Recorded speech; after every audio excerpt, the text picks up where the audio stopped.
punta tayo sa bills payment. Sa bills payment naman, bawa gusto mo magbayad ng Meralco. So dito tayo sa utilities. Tapos click natin dito, hanapin natin yung Meralco or Maynilad. So ito Meralco. So ganun lang din. Yung account number na to, so dapat nakikita to sa mga bills mismo na pinapadala kung magkano yung amount na babayaran. Nandun din yung subscriber name. So dapat mag-match sila doon sa pinaka-bills. Within 24 hours, makikredit ito. Bayad na yung Meralco nila. Kung may customer naman kayo sa telecom, PLDT, meron silang line sa PLDT. So, dito din pwede rin magbayad.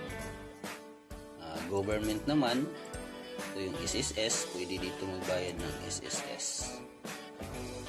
So, meron pang iba dyan, mga schools, others. So, sa utilities kadalasan, nandito yung Balamban Energy Zone, Batangas, Signal TV,